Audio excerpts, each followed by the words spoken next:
Well, I don't know that I've been all that vocal. I was asked a question and I answered honestly. You have someone in your midst whom I hold in very high esteem. His name is Alistair MacLeod. And Alistair has a lot to say about the financial warfare that is being waged right now. And what Mr. Putin is doing, along with his colleagues in China and India, to lead a substantial portion of the world, if not most of it, towards a gold-backed currency. And I think Alistair MacLeod is absolutely correct. The question is, what do we in the West do? And I have a great deal of difficulty believing that we can adopt a gold-backed approach to finance.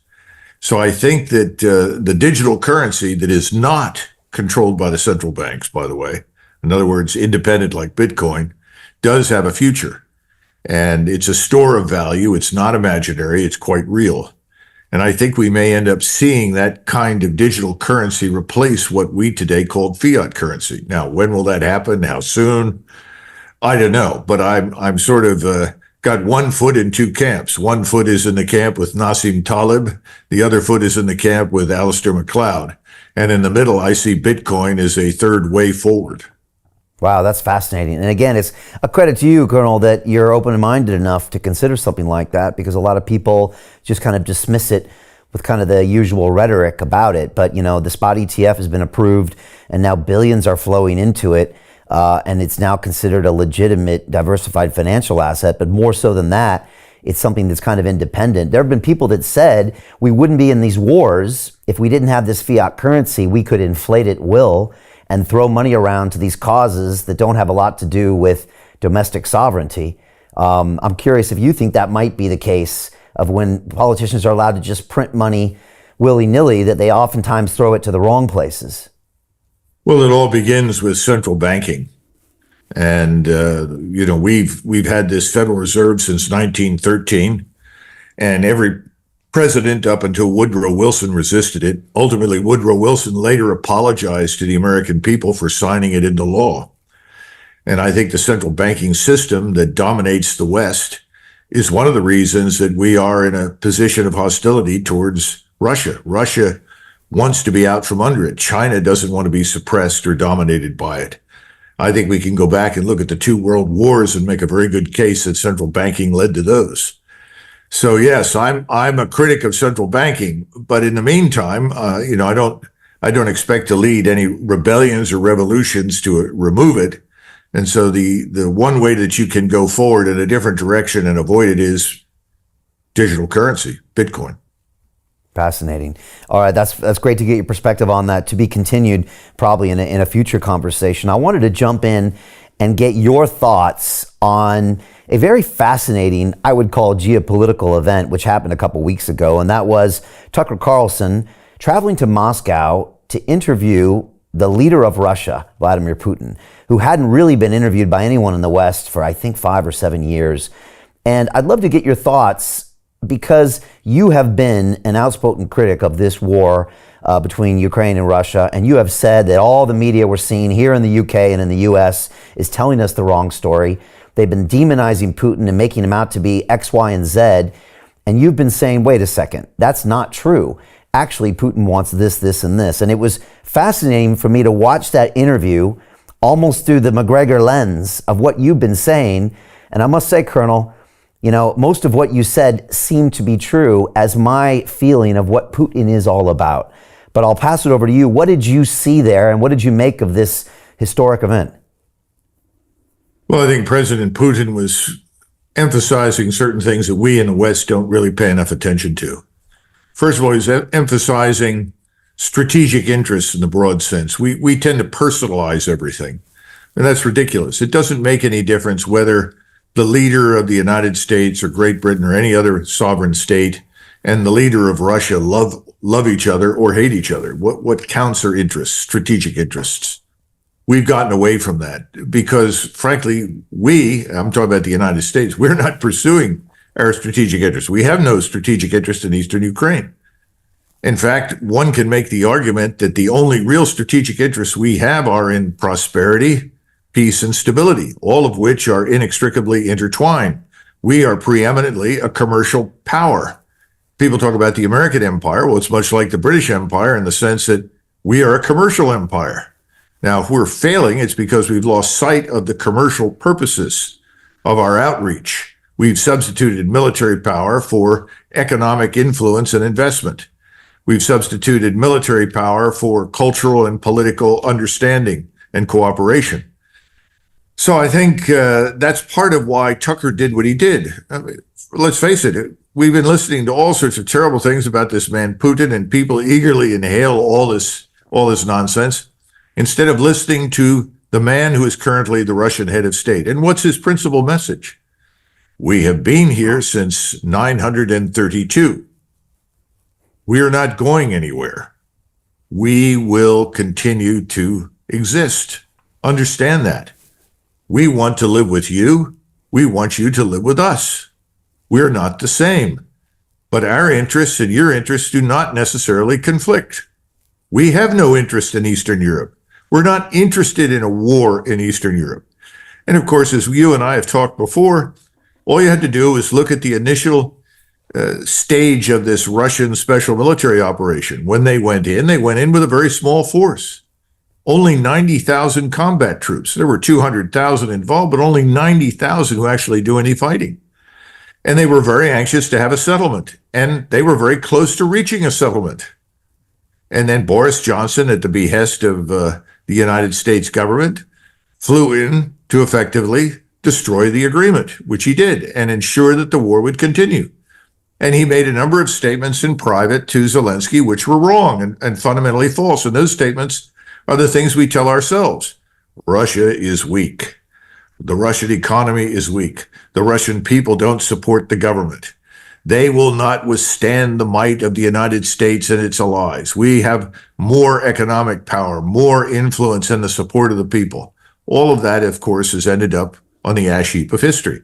Russia is enormously powerful. Why? They have an abundance of resources that they can draw upon. They have a population that loves the country. They're Russians. They believe in themselves. They believe in their religion. They believe in their country and their leadership. Does that mean that they all love Putin? Certainly not. But they believe in what they are and they're willing to fight for it. So we set up Ukraine for failure and we've destroyed that nation. We've killed hundreds of thousands of Ukrainians needlessly. We've driven half the population out of the country, probably 1 million plus wounded on top of the more than 500,000 dead. It's a catastrophe. And you know what? At some point, the United States will do what it has always done. Leave. We just leave. We are preeminently a maritime power and an aerospace power. When things don't go our way, we pack up and we go home. We are only a land power in the Western Hemisphere.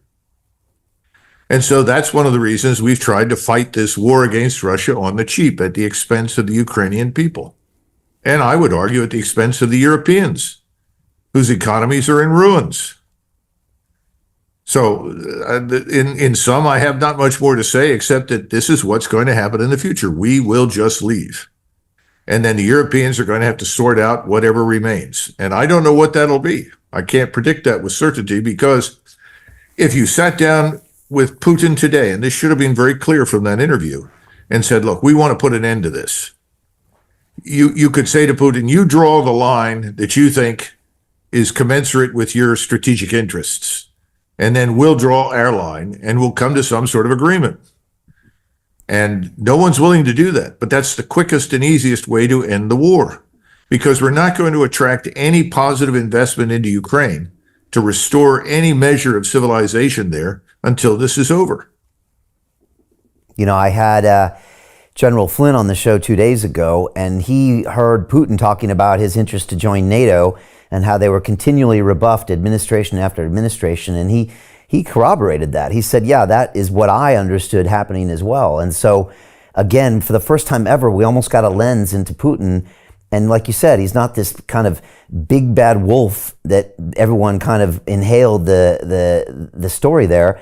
You could actually, I believed him that he was rebuffed by various U.S. administrations when he was actually trying to find some way to settle so he could move forward as well. So I found that very interesting as well.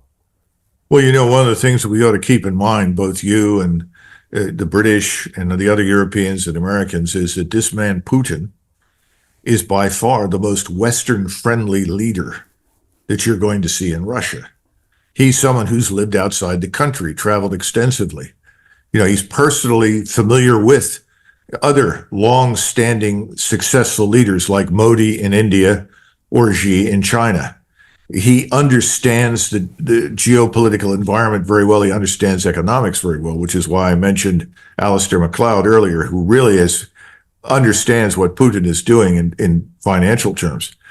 But he's friendly to the West. He wants to live with the West.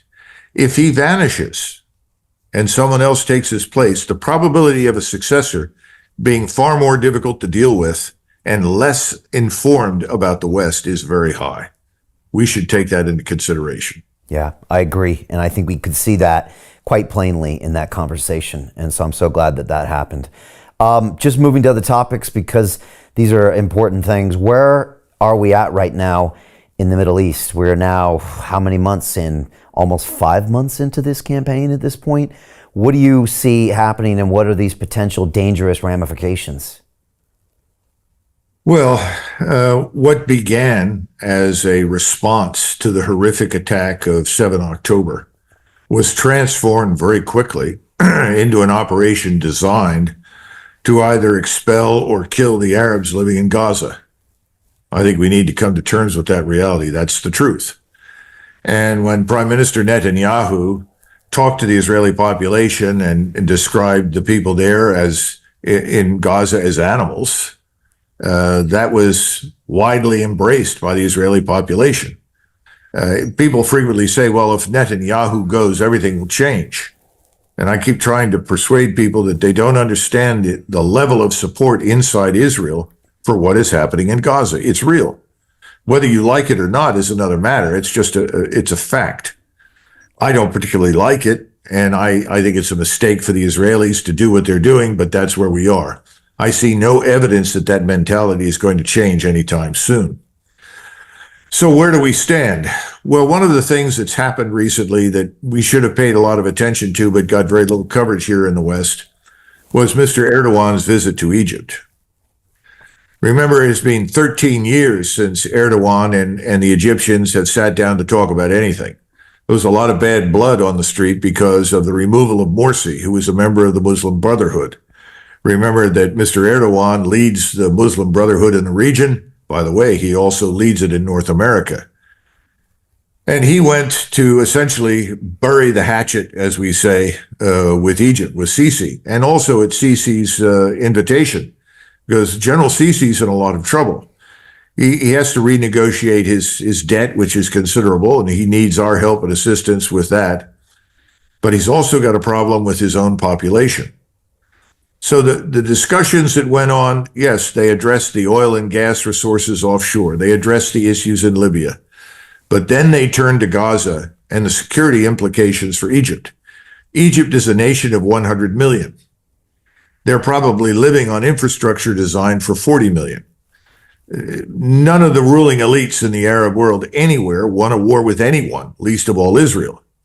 The problem is that the population in Egypt is very enraged about what is happening in Gaza. Now, they haven't marched into the streets in great numbers yet to demand the removal of General Sisi for his failure to act. But I think by the time Ramadan is over, we're going to see tremendous movement on the part of both Turkey and Egypt, as well as in Jordan and Syria and elsewhere among the Arabs and northern Iraq, to coalesce into some sort of arrangement directed at Israel and potentially against us. I'm talking about the United States, because we are seen as unconditionally supporting, which is true at the moment, whatever the Israelis want to do. And that's your first decisive step in the direction of a regional war. We haven't even talked about the very high probability of an Israeli invasion of southern Lebanon designed to push Hezbollah north of the Litani River and apparently to pulverize Lebanon in general into submission. I think that's coming, because having gone as far as Mr. Netanyahu has, he really can only escalate. If you do anything other than escalate, you're seen as backing down, as retreating.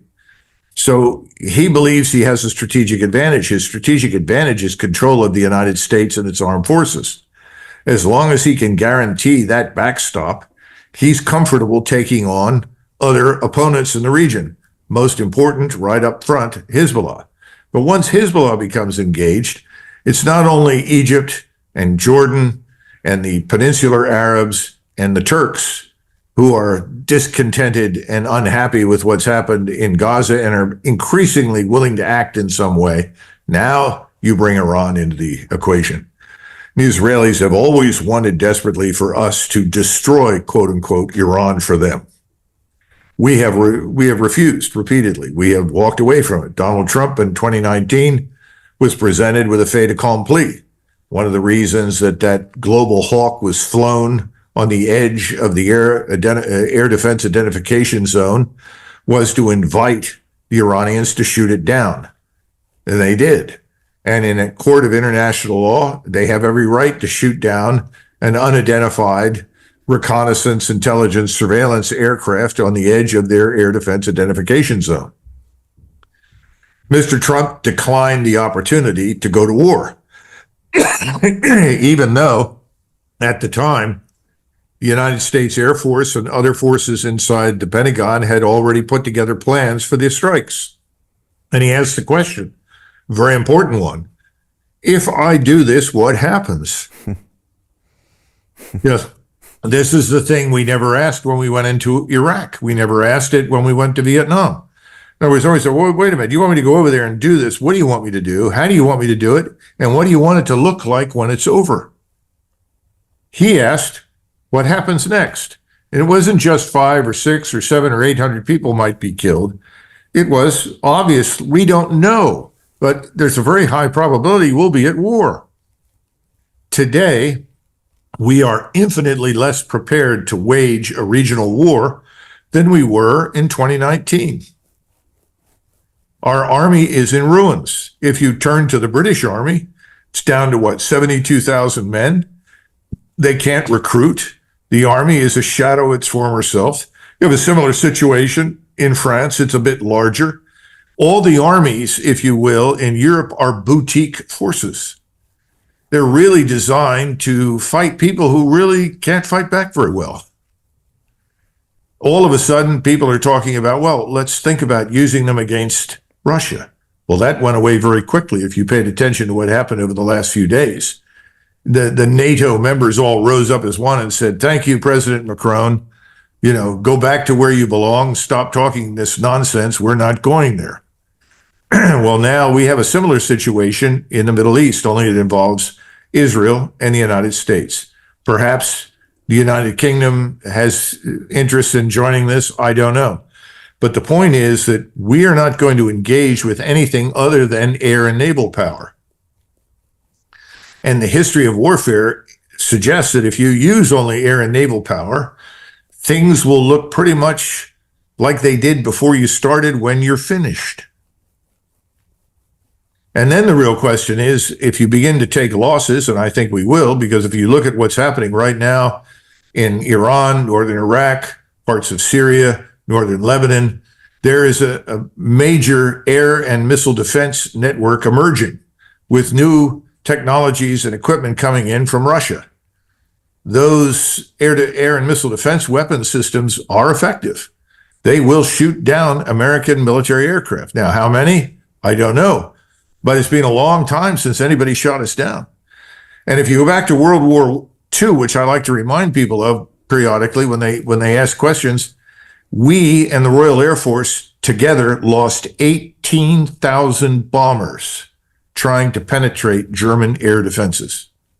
Today, people can't even begin to wrap their heads around it. If you go into a regional war with Iran and potentially the other states that I mentioned, I would not exclude Turkey by any means, you're going to lose considerable forces. How much have you got to lose before you're out of business? Do we have the scientific industrial base for mass production of aircraft and missiles and ships and everything else? And the answer is, I don't think we do. So we're really not prepared for this. And it looks as though this is a plausible outcome if things escalate and the Israeli Defense Force moves into southern Lebanon. Then they have three fronts: southern Lebanon, the West Bank of Palestine, and Gaza. Nothing is settled. Everything is still open. And just because nothing has happened yet does not mean that things won't happen in the future. And that's a huge mistake people make. Things take time to develop. Somebody said to me the other day, "Don't you think we're in a World War I scenario?" I said, "No, I don't think so." And he said, "Why not?" I said, "You had existing alliances, existing arrangements. And as Princip, the man that shot the Archduke, said, even if I hadn't done what I did, there would have been a war at some point." He was right. They were essentially loaded. The triggers were half cocked. They were ready to fire. That's not true right now in the Middle East. People were not planning on an existential war for survival against Israel. Today they are, but it takes time. And you have a different set of populations, a different set of leaders. So it may not make any difference what the leaders in the House of Islam in the West, in the Middle East want. It'll be a function of what the populations that live there demand. And increasingly, they're demanding ferocious action against Israel, and I would say the United States. Wow. You alluded earlier that the U.S. has always been a commercial power. It's the one thing that we do better, and that in itself can be a weapon. And it seems like you said we've kind of lost that perspective when it comes to the actions in Ukraine. And when you talk about how Trump refused to go into that war with Iran, I see a businessman who's potentially running that country that is a commercial power. And again, typically people thought of the Republicans as being the hawks of war, but in fact, he seems to be making those decisions that are back to the commercial interests of the U.S., and that is not start these wars that seem to do only one thing: ruin commerce and drain the nation. I'm curious what you think of this upcoming election, as we're, I think, 9 months out. You have said to me last year that you don't even know if we're actually going to get to that election, and I think you game planned a few scenarios. We're in March now. I'm curious what your perspective is now as we go down this road to November. I guess it's 8 months until election. Then, of course, we have 2 more months, which could be the more interesting months before we have someone sworn in. So what is your perspective right now on this race? Well, there's a lot of water to go under the bridge before we get to November. So let's keep that in mind. What could happen between now and November? We could face a serious fiscal crisis. We now are servicing our sovereign national debt of roughly $1 trillion a year, which is essentially what we're spending on defense and the intelligence apparatus. How long can this go on? I mean, the central bankers, we talked about them at the beginning, are happy to tell you it can go on in perpetuity. I'm not sure. And I think if you consult most financial analysts, they'll say no. Are we prepared to cut any spending to demonstrate to our creditors that we are serious about dealing decisively with the debt? No, we aren't. So what could precipitate? What sort of events could happen? Well, some people think we're already on the road now to a major banking crisis. That may be the case here inside the country. We've now admitted 10 million people to the point where we probably have 35 million illegals inside the United States. Our economy is not robust. We are not the nation of 1939, 40, 41. People say, well, what about the Depression? We came out of that. Even if we have problems, we'll still come out. So we have to understand that at the time of the Depression, we still had a very large, skilled workforce ready to go to work. Secondly, we had a huge manufacturing base. All we had to do is get it running again and put people to work. And then 3, our creditors from the First World War, the people that owed us money, they were paying us from Britain and France and other countries in gold. We had a huge supply of it. What's happening now? Well, we don't have that manufacturing base that we once had. What about the skilled workforce? That's mixed. And worst of all, we now have tens of millions of people in the country that we really can't afford to maintain. And they're receiving free health care. They're receiving free transportation. They're receiving free housing. And the criminality is rising across the country in all the major cities. How anyone can look at this picture and not reach the conclusion that anything can happen between now and November is wrong. We haven't even talked about the exogenous events. Let's assume I'm wrong, that someone is stupid in Europe and provokes the Russians. You know, I guess it's possible. I mean, even though the Europeans are now making it clear they don't want to go over there and fight, I don't know what could happen that might precipitate a collision with the Russians. That could be devastating because unlike us, they're ready. They're fully mobilized. They're prepared to put another 800,000 people into uniform. Their general staff is looking at it. I don't think that'll happen, but you know, I don't know the answer there. I don't want to foreclose that option. Then you have the Middle East. What's happening in the Middle East? We're on this progression to regional conflict. If that should blow up suddenly in April, May, June timeframe, involving countries like Iran and Turkey, as well as other Muslim states in the region, even North Africa, what impact is that going to have? I mean, you know about this as well as I do. What happens to your supply chains when you can't get through the Red Sea and the Suez Canal? What happens to your supply chains if you can't get in and out of the Straits of Hormuz? I mean, we could talk for hours, but none of it is good.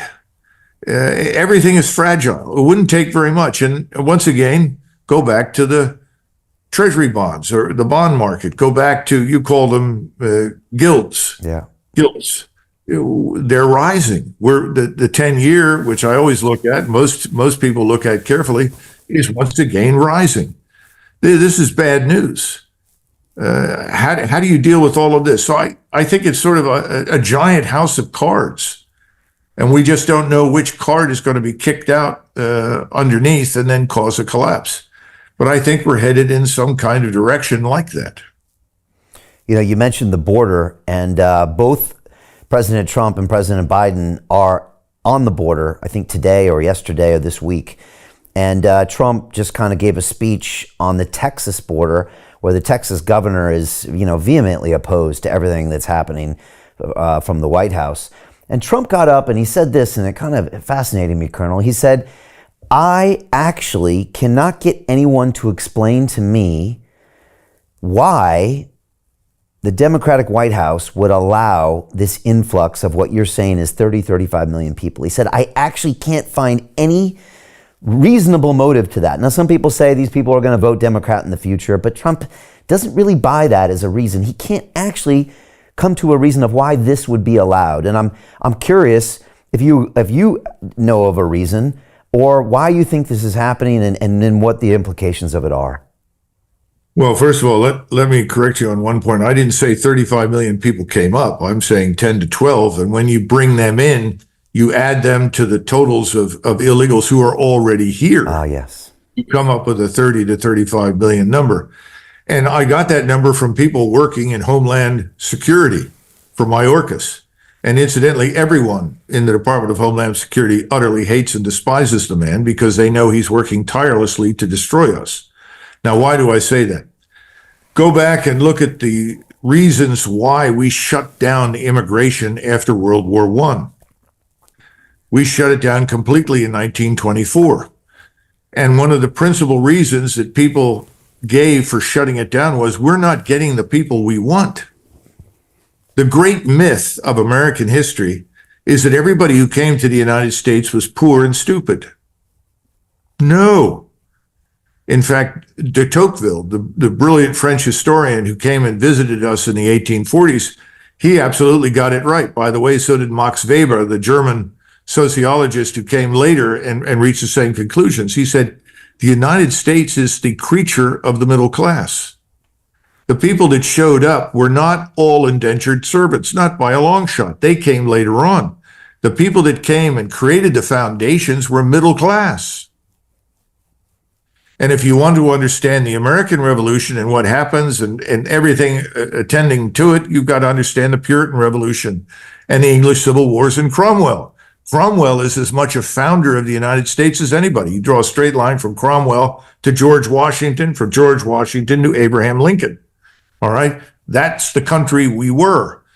Suddenly in the 1880s and 90s, the Democrats in particular saw virtue in bringing in large numbers of Europeans from Southern Europe and Eastern Europe that they could then repurpose as future Democratic voters.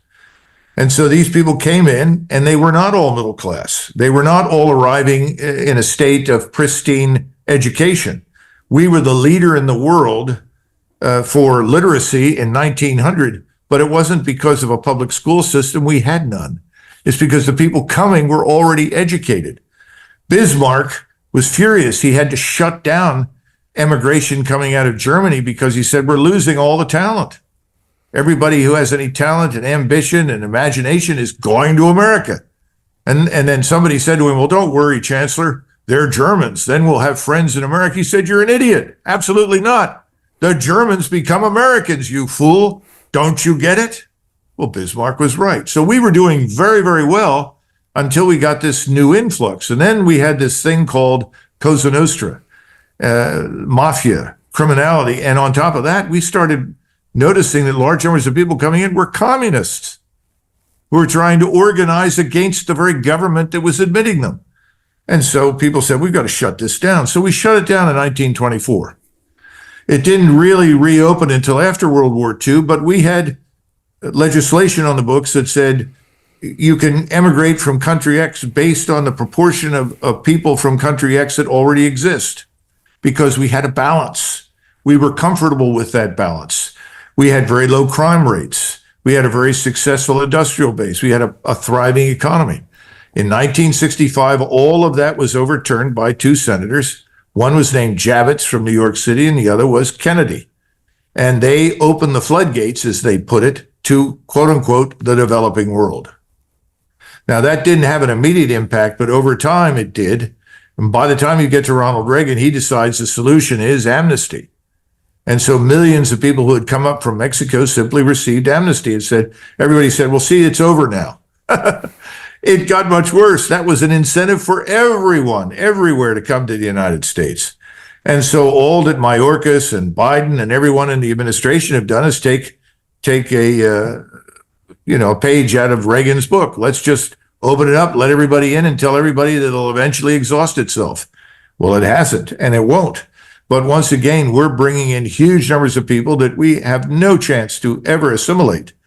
But there are people in Washington that are happy with that, because they think that one of two things can happen. First of all, the core population of people who call themselves Americans, just Americans, they are not hyphenated. They will be swamped, diluted, overwhelmed. And they're the problem. That's the problem. They're the problem. And then we'll have all these other people, and they can set up their own cultural centers and their own bodies, and we can play them off against each other and rule them in perpetuity. And there's a lot of money behind that. And Americans are beginning to wake up. I think it's almost too late. We will see. And it's not going to be a pretty picture once people figure it out. And the thing that I worry most about is what happens when the abundance becomes scarcity. And that's where we're headed right now.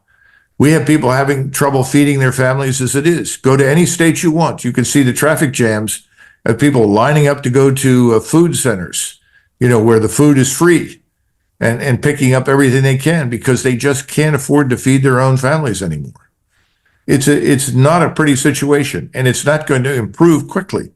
But if the things that you and I are discussing, these exogenous events overseas, and the continued mismanagement of the economy here, and the continued influx of people into the country that we can't possibly absorb, and the criminality that's rising as a result, we're in a lot of trouble. Tucker Carlson recently talked about what happens after Election Day in November this year, and he talked about a couple different scenarios. One, maybe there's a clear winner, and then it's kind of over. But if there's an unclear winner, and it looks like there was some funny business going on, then we could descend into something very, very scary.